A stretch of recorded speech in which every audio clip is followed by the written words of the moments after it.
एका संध्याकाळी तरी अंदाजे 8 वाजलेले होते. हॉटेलमध्ये आम्ही 3 मित्र बसून चहा घेत होतो. आमच्या समोरील दुसऱ्या टेबलवर एक व्यक्ती आणि 10 वर्षाची मुलगी बसलेली होती.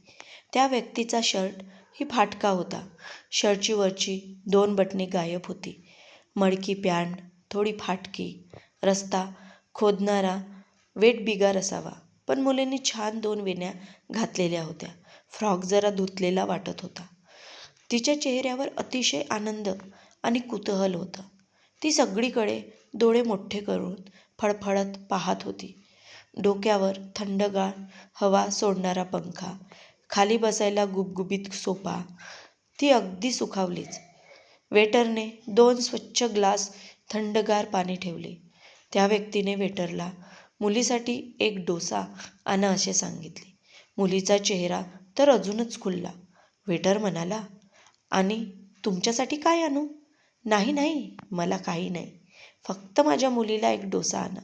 डोसा आला. चटणी सांबार वेगळा, गरमागरम मोठा फुललेला. मुलगी डोसा खाण्यात गुंग होती आणि तो आपल्या मुलीकडे कौतुकाने पाहता पाहता पाणी पीत होता. तेवढ्यातच त्याचा फोन वाजला. साधा फोन होता. आजकालच्या भाषेत त्याला डब्बा फोन म्हणतात. फोनवर आवाज बरोबर येत नव्हता म्हणून त्याने फोन स्पीकरवर केले.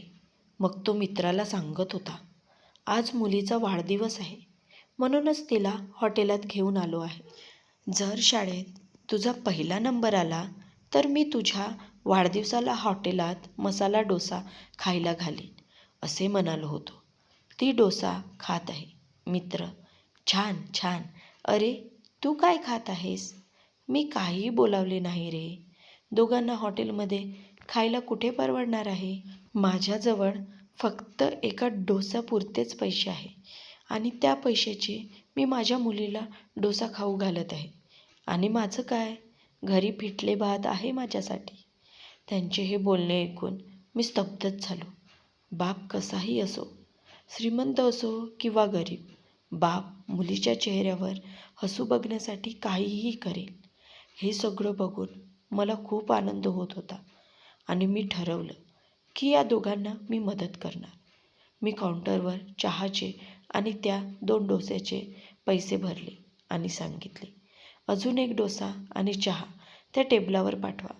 जर पैसे नाही असे म्हणाले तर त्यांना असे सांगा की आज तुमच्या मुलीचा वाढदिवस आहे ना, तुमची मुलगी शाळेत पहिली आली ना, आम्ही तुमचे सगळे बोलणे ऐकलेले आहे, म्हणून आमच्या हॉटेलकडून खास तुमच्या मुलीसाठी असाच अभ्यास कर म्हणावे. ह्याचं बिल नाही द्यावे लागणार तुम्हाला. पण कृपा करून फुकट हा शब्द वापरू नका. त्या बापाचा स्वाभिमान मला दुखवायचा नव्हता. आणि अजून एक डोसा त्या टेबलवर गेला. मी बाहेरून बघतच होतो. बाप थोडा कावरा-बावरा झाला आणि म्हणाला, मी एकच डोसा म्हणालो होतो.